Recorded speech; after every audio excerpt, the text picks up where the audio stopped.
ले आना, चावल ले आना।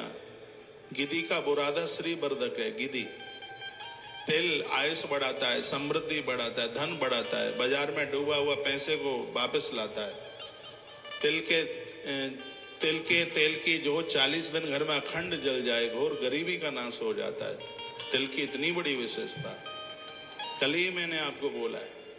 नहीं तो हम एक आदमी को कह दें वो 20 कुंटल बेच देगा, 100 कनस्तर बेच देगा, लेकिन हम तो ये चाहते हैं कि थोड़ा थोड़ा आप सबका लग जाए तो ज्यादा बढ़िया, ज्यादा ठीक है। नहीं तो वो आदमी को लगेगा कि देखो मैंने इतना बड़ा काम कर दिया, इतना दान, 100 पीपे दे दिए मैंने घी के, तो उसको अभिमान और आ जाएगा।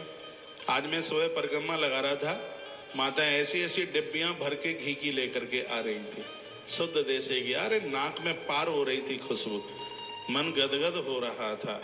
इसमें आप बिल्कुल न चूकना, बिल्कुल। ये मौका मिला है। पंडाल की वो यज्ञशाला की थोड़ी आवाज कम की जाए, आवाज आ रही है मेरे पास तक थोड़ी। तो गो भू तिल, गौ माता का दान विशेष दान में से है, धरती का दान विशेष दान में से है, और तिली का दान भी विशेष दानों में से। हिरण्याज्य, हिरण कहते हैं सोने को। बिटिया विवाह के लायक हो रही है, नकदी में भले ही कम दे देना। पहले दहेज में ज्यादा नकदी की बात नहीं होती थी, वस्त्रों की बात होती थी, सोने चांदी की बात होती थी। बेटी को स्वर्ण का दान करे, सोने के दान की महिमा है। हिरण्य सोना।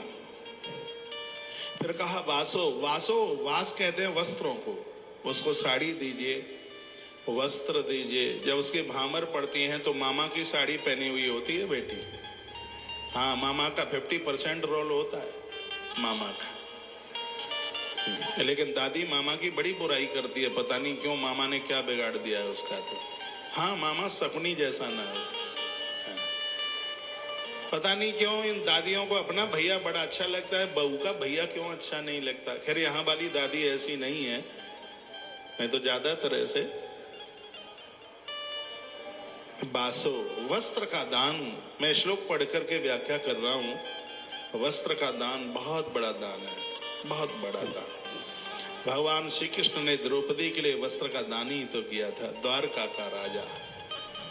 वस्त्र का दान। आपकी ननद आपके घर आती है, उसको बढ़िया सी साड़ी दो, भले ही वो करोड़पति घर में है, इससे आपका आयुष बढ़ेगा। आयुष कहते हैं उम्र को उम्र बढ़ेगी परिवार की। तुम्हारी मांग का सिंदूर शाश्वत होगा। तुम्हें जो साड़ी तुम्हारे पियर से मिली है उसे उठा के ननद को दे दो। लेकिन दुर्भाग्य है, पियर से मिलता है जो भी चम्मच भी छिपा के रख देते हैं, कहीं ननद उठा के न ले जाए। ननद का महत्व समझिए उसका। तो बासो कहते हैं वस्त्र को, वस्त्र का दान।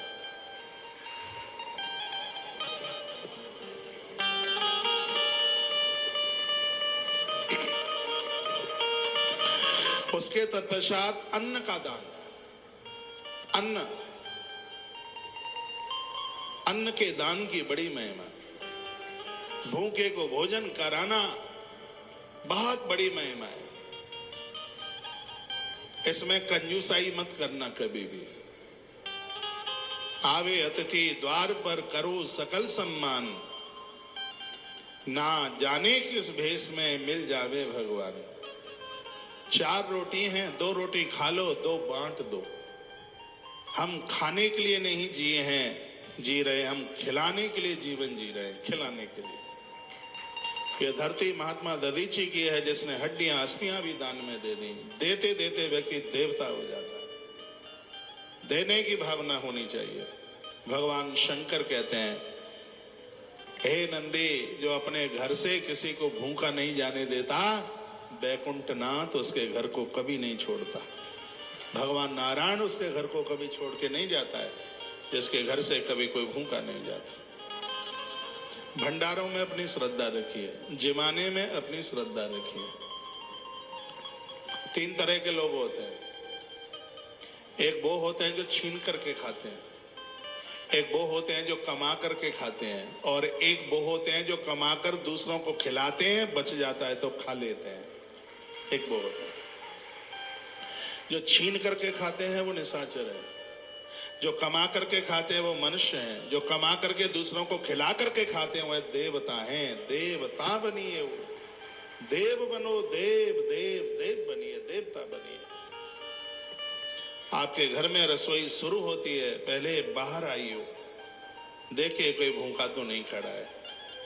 अपनी रोटी में से ये नियम ले लो, सबसे पहली रोटी और सबके लास्ट की रोटी दोनों को निकाल के रखो। पहली रोटी गैया मैया को दे दो, घर में कंगाली नहीं आएगी।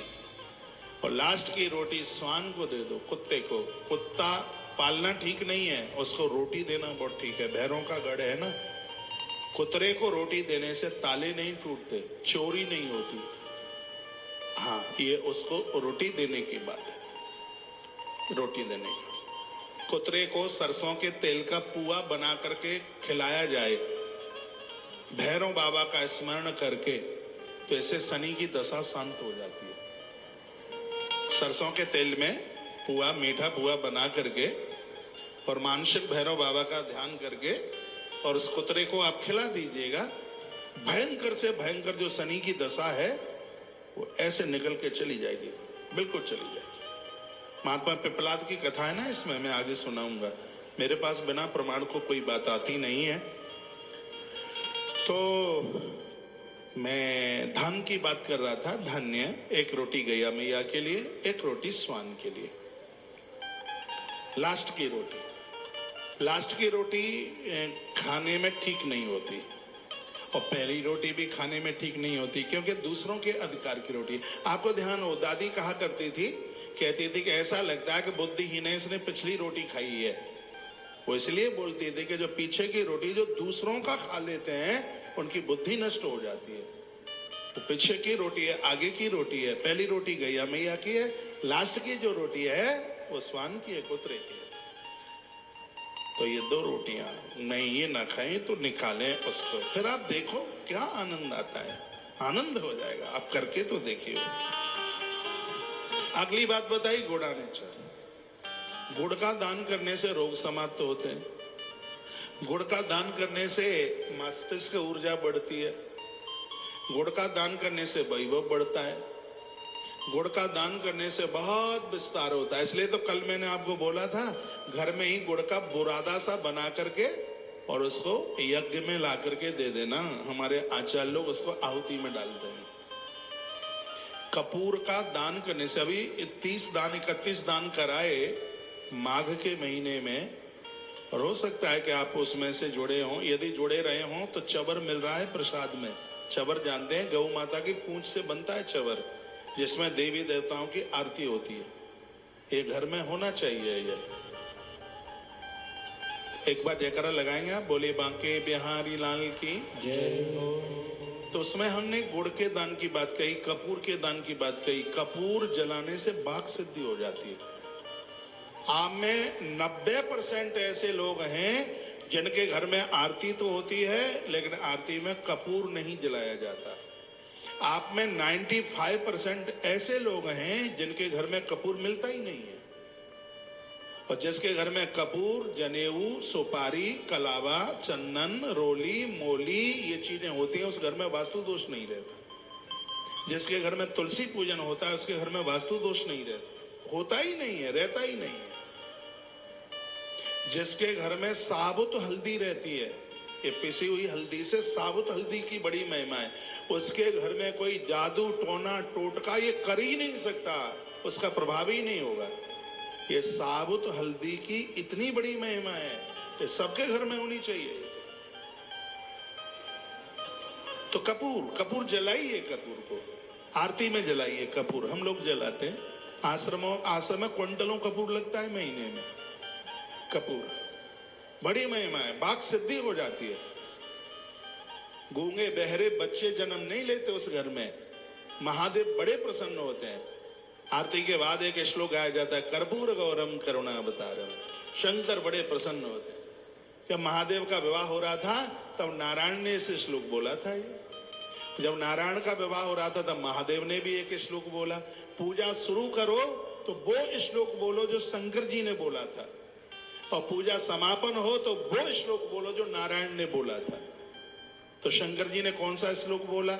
जो पूजा के आरंभ में बोलना चाहिए, मंगलम भगवान विष्णु, मंगलम गरुड़ध्वज, मंगलम पुंडरीकाक्षम, मंगलाय तनम हरि। यहीं से अपनी पूजा आरंभ करें। लोग कहते हैं कि पूजा कब से शुरू करें, मैं कहूंगा अभी से। एक श्लोक है, तदैव लगनम सुदिनम तदेव। पूजा करने का मुहूर्त कब है? जब आप शुरू कर दो तभी है। नहीं तो फिर ऐसी बात हो जाएगी, किसी गांव में आग लग गई, लोग दौड़ते गए पंडित जी के पास और कहने लगे गांव में आग लग गई है, पंडित जी हमारा थोड़ा पत्रा देखिए, आग को कौन से मुहूर्त में बुझाएं। तो गांव में लग जाए आग तो क्या पत्रा खुलवाने की जरूरत है? नहीं। जहां जीवन में भोगों की आग लगी है, अब तो भजन की बाल्टियां पटकना शुरू कर दीजिए उसके ऊपर, उसमें कोई मुहूर्त की जरूरत नहीं है। शुरू कर दो उसको, आज से ही शुरू कर दो। तदैव लगनम सुदिनम तदेव, वही मुहूर्त है जिस समय आपने शुरू कर दिया, आपने आरंभ कर दिया, वही मुहूर्त है, वही शुभ मुहूर्त है।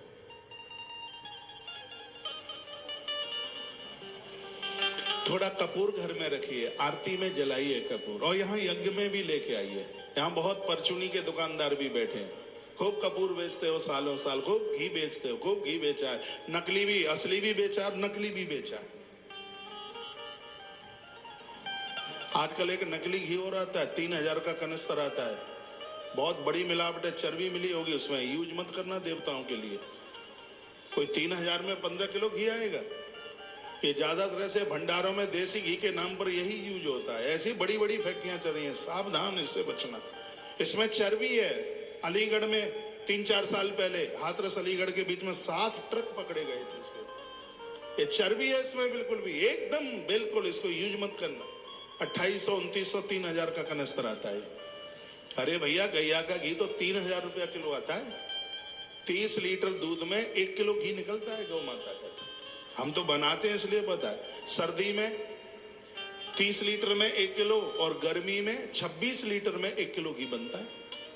ये बाजार में जो आज जो धंधाखोरी चल रही है, प्लीज इससे बचिए। ये सब डैमेज कर देगा, खत्म कर देगा। पतंजलि का जो घी है जिसकी मैं बात कर रहा हूं, वो एकदम प्योर देसी गैया का ना हो पावे, लेकिन ये गारंटी है उसमें मिलावट कुछ भी नहीं होगी, बिल्कुल भी।